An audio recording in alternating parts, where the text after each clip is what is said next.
এইটা একটু দে দে, ঠিক বেরোবো আর এই সময় বৃষ্টি।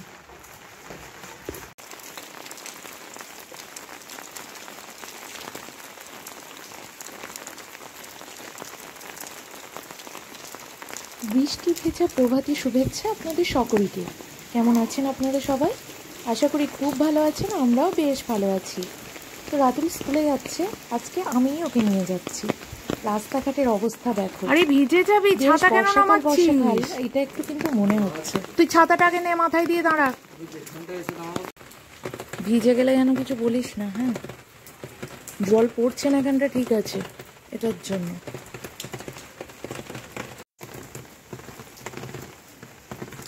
ছাড় না, ব্যাস।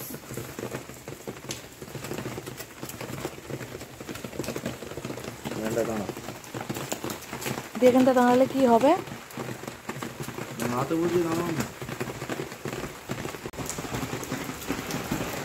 কি হলো এবার? এবার নিলি কেন ছাতাটা? টাকা টাকা এ বাবা,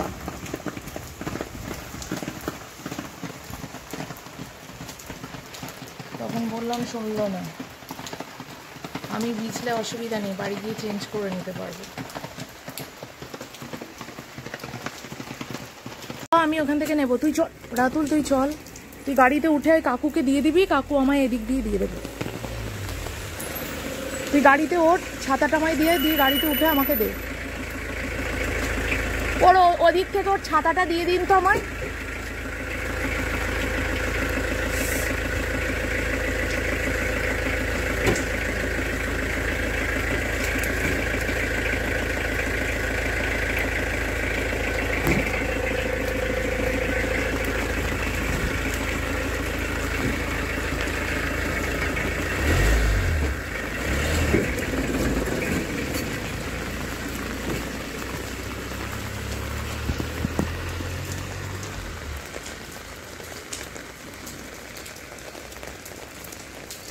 চলো, সকালবেলায় কতই না কাজ থাকে, তাই আমি এসেই আগে তাড়াহুড়ো করে বাসি কাজটা কমপ্লিট করে নিয়েছি। ঘর মুছেছিলাম, একটু ফ্যান চালিয়ে দিয়েছিলাম, শুকিয়ে যাওয়ার পর অফ করে দিলাম।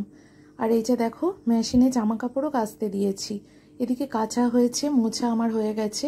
আর বাসন তো আমি চেষ্টা করি ধুয়ে রাখার, এক একদিন হয় না, সেরকমই আজকে সকালে বাসনটাও ধুয়ে নিয়েছি। ঘড়ির কাঁটা 7:10 ঘরে।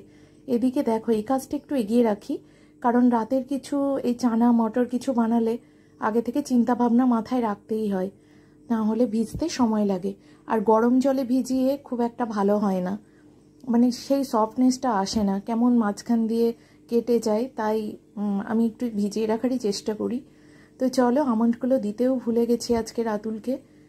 আর বাপ্পা বাড়িতে নেই, জানো তো কেন, কোথায়, চলো চা খেতে খেতে বলছি। তো সেই কারণেই আমন্ডটা দিতে ভুলে গেছি, তাড়াহুড়ো করছিলাম যেহেতু রাতুলকে আমি নিয়ে যাব। আর এদিকে আমি লিকার চা নিয়ে এই যে আমার সিংহাসন নিয়ে বসে পড়েছি। স্নান করা হয়ে গেছে, গামছার বিনুনি পাকানোই ছিল, এবারে সেটা খুলে একটু চুলটা মুছে ওরই মধ্যে একটু ফ্যানটা চালিয়ে বসে বসে চা খাবো, চুলটাও একটু শুকিয়ে যাবে। এমনিতেও বৃষ্টি পড়লেও না কেমন একটা গরম গরম ভাব লাগছে, ঘাম হচ্ছে, তো চুল তো মোটামুটি ভেজাই থাকছে। আর বাইরে বেরোলে তো কথাই নেই, বৃষ্টির ফোঁটা মাথায় পড়ছেই পড়ছে, আটকানো যাচ্ছে না। আর বৃষ্টির ফোঁটা মাথায় পড়লে হুড়ুড় করে চুল উঠবে, সেটা আমরা সবাই জানি।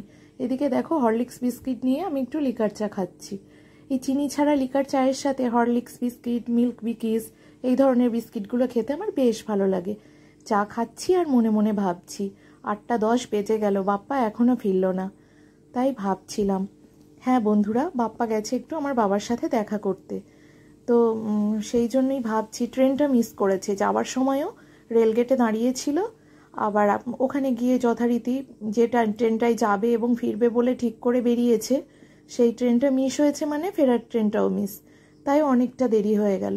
ও 5টায় বেরিয়েছে আর এখন 8:10 বাজছে। আর এই যে দেখো, কুলেখাড়া শাকটা আমি ভালো করে ধুয়ে নিচ্ছি। এর আগের দিন হাতে করেই ধুয়েছিলাম, কিন্তু মনটা সায় দিচ্ছিল না, তাই এই ডেচকিটাই ভালো করে জল বদলে বদলে ধুয়ে নিয়েছি। এদিকে এই চায়ের জায়গাটা দিয়ে আমি এটা সিদ্ধ করতে দিয়ে দিলাম।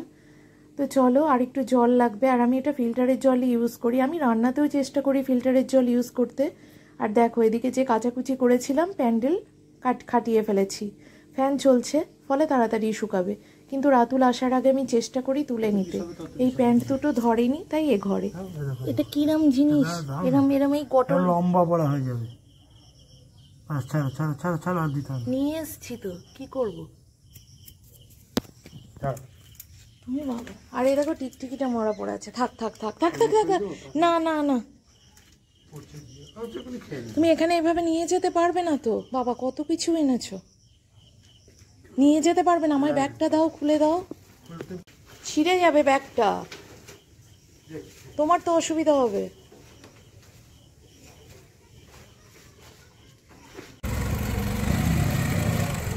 শুধু রাস্তাটা খুব অসুবিধা।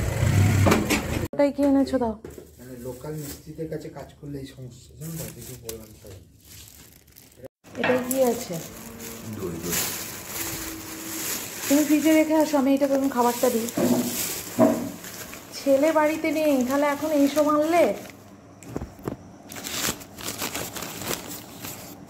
কচুরি, তরকারি,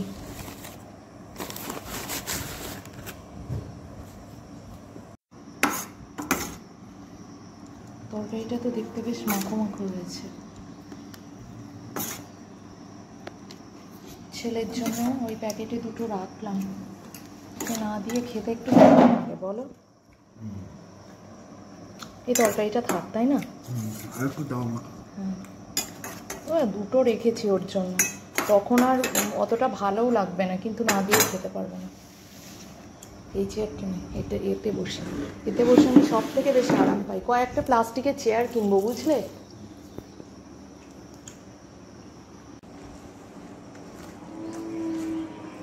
ঠান্ডা হয়ে গেছে। এই ধাত্রী গ্রামের ওই দোকানটা থেকেই নিয়েছো?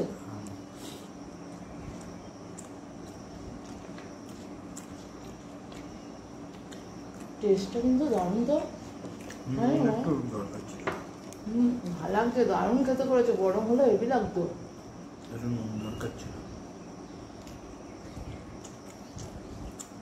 আমার আঙুলটা গাড়ো, কিছু করার নেই। বাবা এই জিনিসগুলো আমার জন্য পাঠিয়েছে, দেখো কত বড় কাঁঠাল পাঠিয়েছে, তার কারণ আছে। বাপ্পাকে কেউ কেউ নাকি বলেছে আগের বারের কাঁঠালটা খেতে ভালো, তো একটা কুমড়ো, এতগুলো প্যাকেটে ভর্তি পটল। আর এই যে সব থেকে আকর্ষণীয়, এইটা লাস্ট, বাবার গাছের আম এবারে শেষ, আর নেই, তাই এই লাস্ট ফিনিশিং দিয়ে দিল। একটু হাওয়া বাতাস পাক জিনিসগুলো, এই কারণে এভাবে খুলে রাখলাম। আর হ্যাঁ, আরও কিছু জিনিস দিয়েছে যেগুলো ফ্রিজে রেখে দিয়েছি, যেদিন যেদিন বার করবো অবশ্যই তোমাদের জানাবো। যেমন লাল ডাঁটা কেটে একেবারে গুছিয়ে মা দিয়েছে যাতে আমার খাটনি কমে। আর কি দিয়েছে, পেঁপে দিয়েছে, তো সেগুলো ফ্রিজে রেখেছি। তিল দিয়েছে একটু, সেটাও রেখেছি। তো এই যে দেখো সকালে আমি সুজি বানিয়েছিলাম, রাতুলকে টিফিনে দিয়েছি। আর এই যে দেখছো কিছু কি মারছে, এখন দেখি এইটা আমি একটু মুখে দেবো। রাতুল দই আম মুড়ি খাইয়ে দিয়েছি, আর সুজি বানিয়ে একটু টিফিনে দিয়েছি, এটা এখন ফ্রিজে রাখবো। বাপ্পা এখন কচুরি খেলো, ভুলে গেছিলাম তো দিতে, না হলে ও ভালো খায়। এদিকে আমি ভাত বসিয়ে দিয়েছি, এখানে চানা ভিজতে দিয়েছি, বেশ প্রায় আবার ঘন্টা দেড়েক হয়ে গেল। তো এটা ভিজুক রাতে ডিনারের জন্য। আর এই যে এটা হয়ে গেছে, এটা একটু ঠান্ডা হলে খাবো। আর কি রান্না হবে দেখি, ডিমের কোনো প্রিপারেশন হবে। দুদিন মাছ হয়েছে তো, আজকে আর মাছ খাবে না রাতু। চলো ঝটপট করে রান্নাগুলো করে নিই। এই যে দেখো এই পেঁপে দুটো দিয়েছে মা, আর এই যে এই প্যাকেটটায় তিল ঘষে পরিষ্কার করে দিয়েছে, শুধু ধুয়ে বেটে নিলেই হবে। আপাতত এখানে রইল। হ্যাঁ, দিয়ে আমি আবার ভাবছি যে তাহলে মা আমায় বললো, তাহলে হয়তো ভুলে গেছে।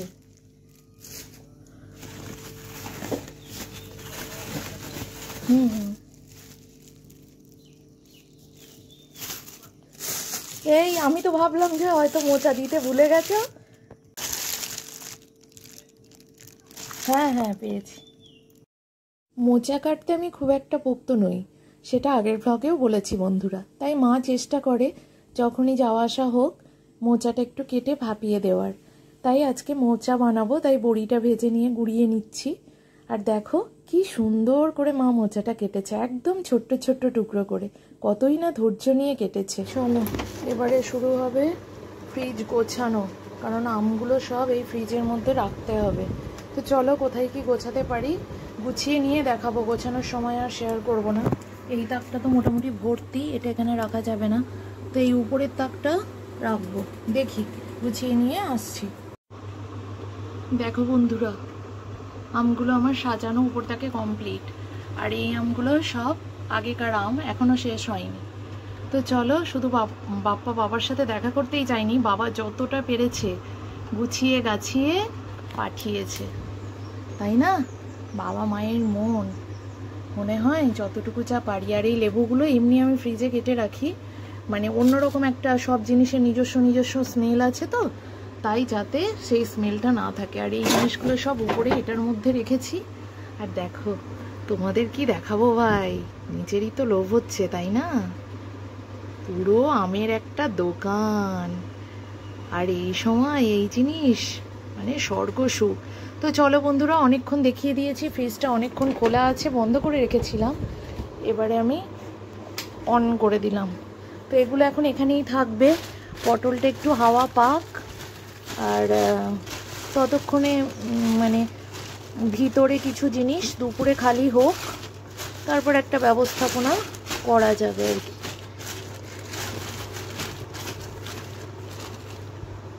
এই পেটিটা, ব্যাগটা তুলে নি, পেটিটা ফেলে দিয়ে আসি। ও বাবা, ব্যবস্থা দেখেছো, দুটো ব্যাগে করে, আমার বাবার এইসবের ব্যবস্থাই আলাদা। ফেলে দিয়ে আসবো পেটিটা, কোনো কাজে তো লাগবে না।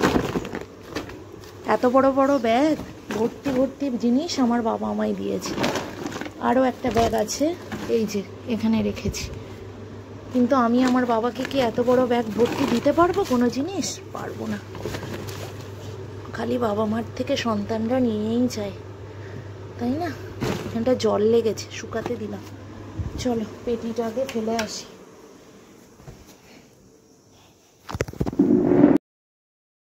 তো চলো লাঞ্চটা সেরে নিই। আজকে দুপুরে খুবই সিম্পল মেনু, ডাল, পেঁপে দিয়ে ডাল, যেটা ফ্রিজে ছিল আগের দিন, লেবু, মোচার ঘন্ট, পেঁপে সিদ্ধ আর অমলেট, দেখলেই তোমরা। তো চলো লাঞ্চ কমপ্লিট করে নিই।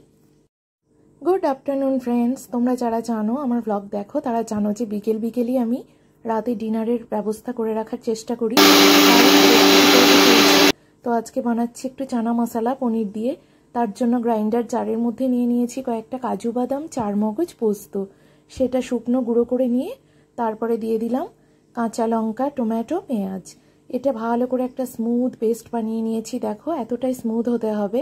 আর আগের দিনের পনির 2 টুকরো আমি তুলে রেখেছিলাম, তো সেটা দিয়েই বানাবো। কড়াইয়ে সাদা তেল গরম করে দিয়েছি, গোটা গরম মশলা, এলাচ, লবঙ্গ, দারচিনি ফোড়ন দিয়ে দিচ্ছি। এবারে এই মিশ্রণটা আমি তেলের মধ্যে ঢেলে দেবো। খুব সহজ, জানো তো এই রান্নাটা করা, তোমরা যারা জানো নিশ্চয়ই জানো। দিয়ে দিলাম অল্প নুন, লঙ্কার গুঁড়ো অল্প, আর খুব সামান্য শাহি গরম মশলা। এবারে আমি ভালো করে মশলাটা নাড়াচাড়া করে কষিয়ে নেব। দিয়ে দেব পরিমাণ মতো চিনি। তো আর এই যে দেখো, পনিরগুলো আমি খুব ছোট ছোট করে টুকরো করে নিয়েছি। ছোলাটা আমি আগে থেকে সিদ্ধ করে রেখেছিলাম। মশলাটা আমার তেল ছাড়া ছাড়া করে কষানোর পরেই ছোলাটা ঢেলে দিলাম। এবারে একটু ফুটে উঠলে গ্যাসটা সামান্য মানে মিডিয়াম করে দেব। এরপর ফুটে উঠলে পনিরগুলোও দিয়ে দেব। এটা নিজের মতো হতে থাক। হওয়ার কিছুটা আগের মুহূর্তে দিয়ে দিলাম কাসুরি মেথি হাতের তালুতে ঘষে।